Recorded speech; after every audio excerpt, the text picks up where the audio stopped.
June 18, 2016. New Hope, Alabama.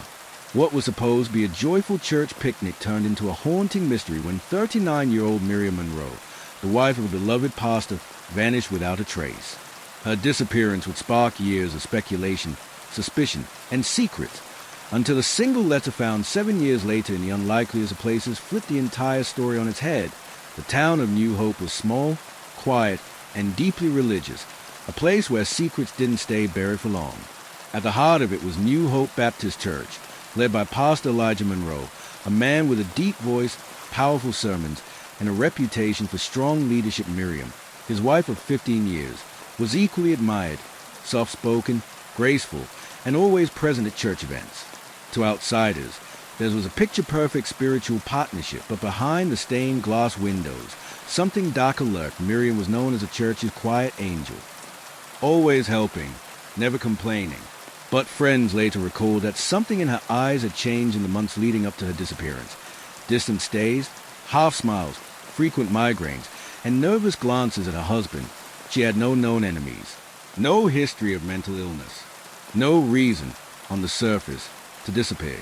But as detectives would later learn, Miriam's world may have been much more isolated than anyone had realized. The IT happened during the church's annual lakeside picnic.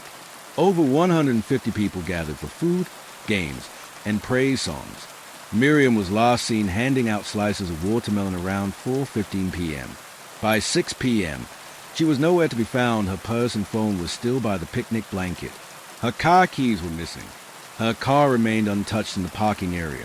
Initial panic turned into a massive search effort.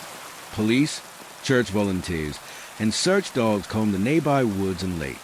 Nothing. No footprints. No signs of struggle. No body. That IT was like she had evaporated. Police questioned everyone who attended the picnic. One teen claimed he saw Miriam talking to someone near the edge of the woods. Someone tall, male, possibly wearing a blue cap. Another woman mentioned hearing an argument earlier in the week between Miriam and her husband inside the church office, but didn't think much of it at the time. CCTV footage from a gas station a mile away showed what looked like Miriam's silhouette entering a small blue pickup around 6:45 p.m. But the footage was too blurry to confirm. Then came the red flags 2 days before vanishing. Miriam withdrew $5,000 in cash from the couple's joint account. She had borrowed books on escaping abuse and changing identity. A one-way bus ticket was purchased from Montgomery to Atlanta under the name Mary H. Morrison just 1 day before the picnic. But still, no concrete evidence. And Pastor Elijah, he cried on camera. He offered a reward. He told the congregation, "The devil comes to steal, kill, and destroy, but we will not be broken." Was it a kidnapping, a murder, a suicide, or a planned escape? The police considered several theories. Random abduction. There were no witnesses, no ransom notes, and no confirmed sightings. Runaway. The bus ticket, cash, and withdrawal suggested planning. Domestic homicide. Statistically, the husband is often the prime suspect in such cases. But Elijah passed a polygraph. He had no visible scratches or injuries, and no body meant no charges. Privately, the lead detective, Sergeant Louis Garner, told reporters, "It doesn't feel right. She's not missing. She's hiding, or someone's hiding her." But without new evidence, the case went cold. 7 years later, in the spring of 2023, a new youth intern named Jada Collins was tasked with organizing the church attic. While sorting old hymnals and records, she found an old floral Bible tied with ribbon inside a box marked Women's Ministry Archives. Inside was a folded letter tucked between Psalms and Proverbs. "To whoever finds this, if you are reading this, it means I am gone. Not dead. Gone. Elijah is not who you think he is. Behind closed doors, he is violent, manipulative, and cruel. He hides his abuse behind scripture. I have tried to leave before. He threatened to ruin me. Once, he locked me in the basement for 3 days when I said I needed help. This time, I've planned everything. I have enough money. I've changed my name.